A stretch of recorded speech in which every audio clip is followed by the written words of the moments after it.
Welcome, everybody, to Brilliantly Sexy with Divina Kaur. And today it is my honor to welcome Falguni.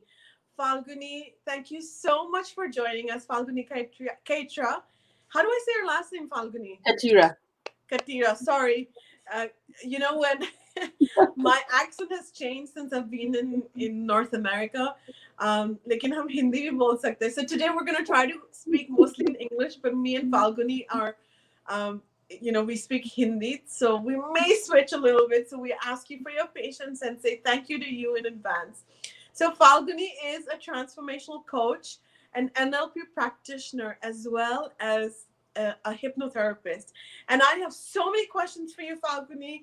Let's jump right ahead into the interview. So, Falguni, what does it mean to be a hypnotherapist and an NLP practitioner and a coach? And I know you're speaking from North America. Tell us a little bit about yourself. Thank you, Devina. First of all, thank you for inviting me here. It's a pleasure. I've always followed your work and I absolutely love it. So thank you so much for inviting me here and giving me this opportunity. So I am a transformational coach and I absolutely love seeing people transform from their self-limiting thoughts to actually creating a lot of self-awareness, understanding who they are, what they stand for, and stuff like that. I have designed a framework, which is my signature framework, which is called the visibility framework. And why I call it visibility is that, we are often not even visible of who we truly are. So it kind of starts with understanding who we are at the core and then worry about how we are being perceived by the world.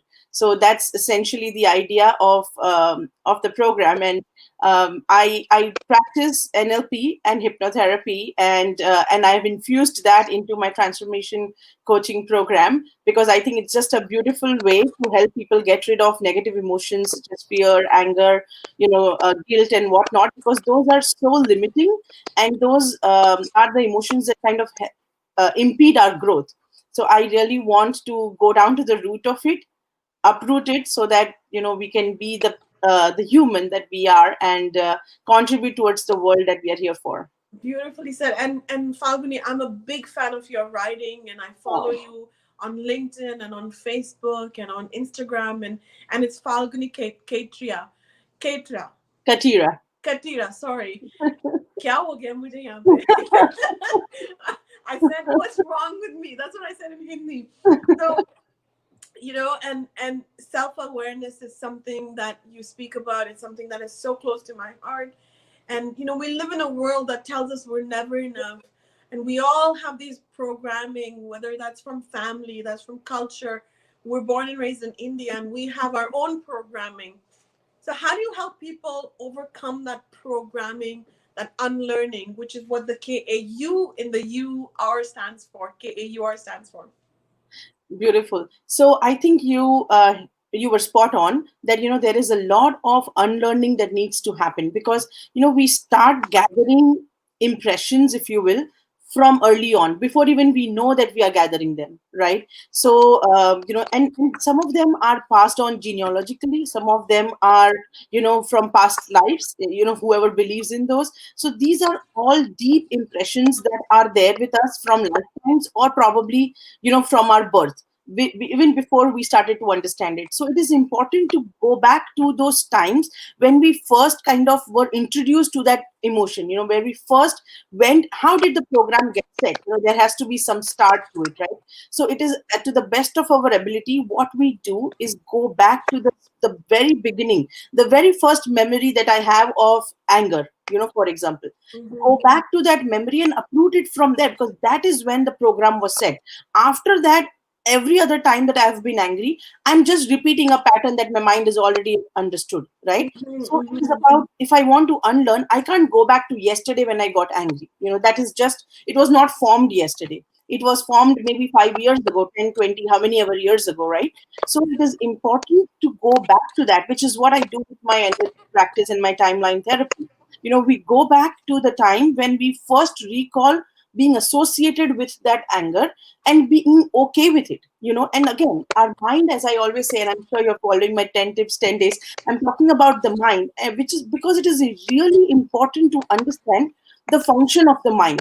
We all have one, and it works universally the same. There are some universal laws that the mind follows, and one of that is to really pick up the pattern.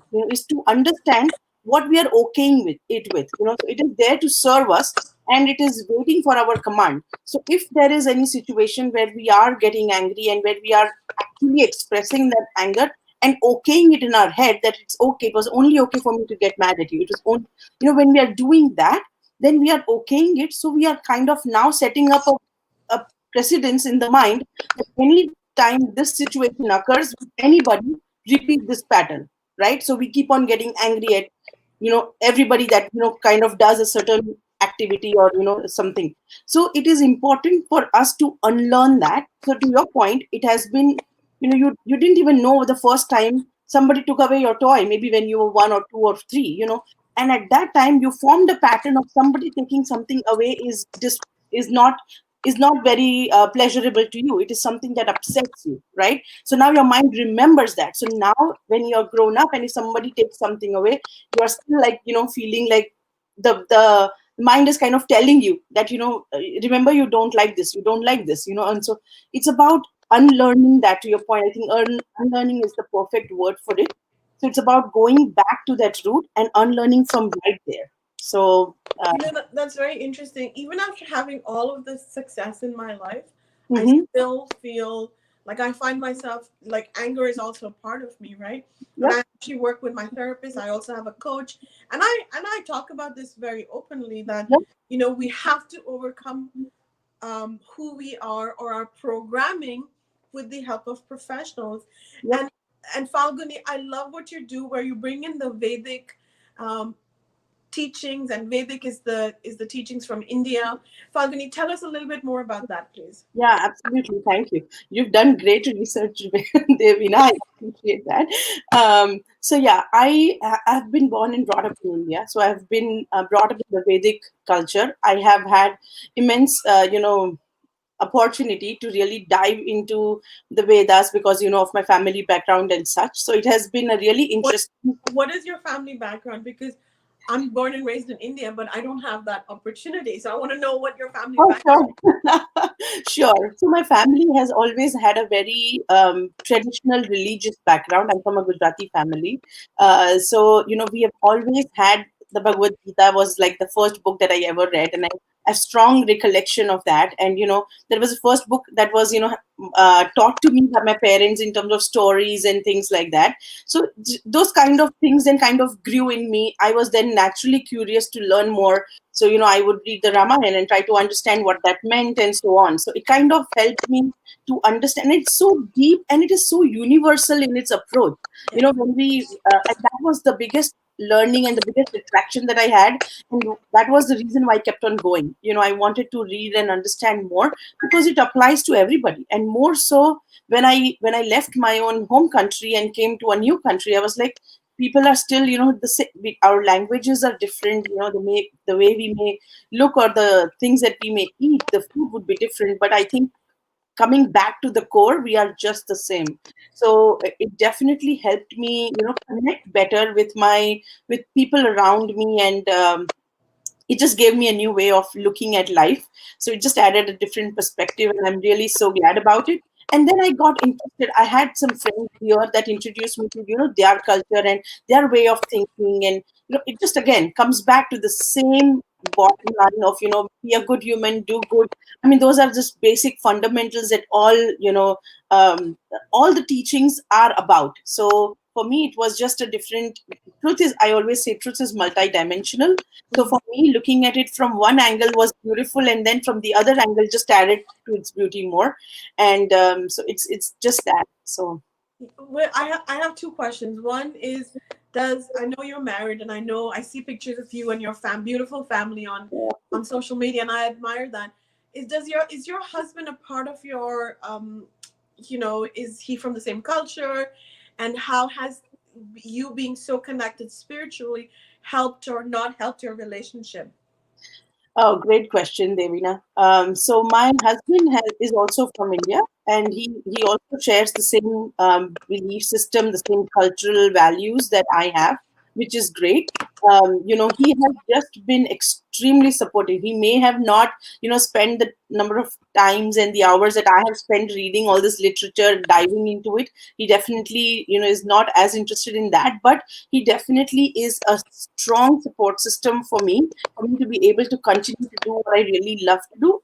So it's just been a very complimentary relationship, which I am so happy about. I'm so happy to hear that, because everybody's journey is different. Everybody's source of knowledge is different. I grew up in India, but I'm not from the Hindu background or religious background, so I don't have that exposure that you do.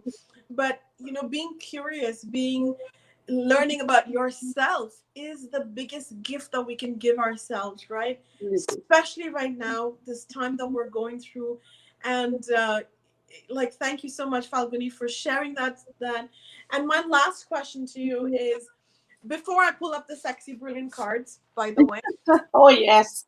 we do that for every interview. Yes. I forgot to tell you about them, but I have seen your show, so I know. so my last question to you is, what's your biggest lesson from the year 2020? My biggest lesson from this year has been that if we are situated in the self, no external situation has the power to overrule our peace, our calm, our core, right? But if we are not situated in ourselves, then we can have all the different external factors, which are a whole lot and a very different world that we are living in right now, can affect us to a level that we had never even imagined. So this is the time more than ever before that we need to go within, do the inner work, get introduced to our own self, so that we at least are aware of who we are, so none of the external factors are able to impact us. Beautifully said, and thank you so much, Falguni. So here we go. After every show, we ask our guests to pull out a card, and we ask them to give us divine messages. These cards are available on sexybrilliant.org. We are a registered nonprofit foundation to remove toxic shame and raise human consciousness. You can look out the cards. You've got access to my book as well on sexybrilliant.org. My book is called Too Fat, Too Loud, Too Ambitious. So, Falguni, pick a card, your favorite number between 1 and 50. 9. Oh, I love the number 9. It's one of my favorites too. So, guys, make sure that you are connecting to Falguni and you are sharing this video, as well as liking and leaving a comment and subscribing to our YouTube channel. Okay, so we've got this. We've got a card. It says brilliant mistakes. It's more than okay to make mistakes. All people have challenges. They help us learn and grow. It is far better to try and fail than never to try at all. And when we fail, we must love ourselves for our courage and try again. Oh my God, what a perfect, beautiful message. Courage is definitely the name of the game, man. We really need to be courageous and take action. And today, more than ever, it's so important to connect to yourself, find the courage, be your own best friend, and help yourself and help while helping others. So thank you so much, Falguni. How can people find you? Where do they find you? Thank you so much. They can find me on my website, falgunikatira.com. They can find me on LinkedIn /Falguni Katira. They can find me on Facebook and Instagram. I think I'm almost everywhere. Yeah.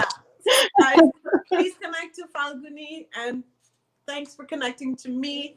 My username is Dedavina Korn on social media, and of course, sexybrilliant.org. And I'm looking forward to getting your feedback on this beautiful time with Falguni. Thank you so much. Namaste. Thank you. Namaste, Devina. Thank you so much.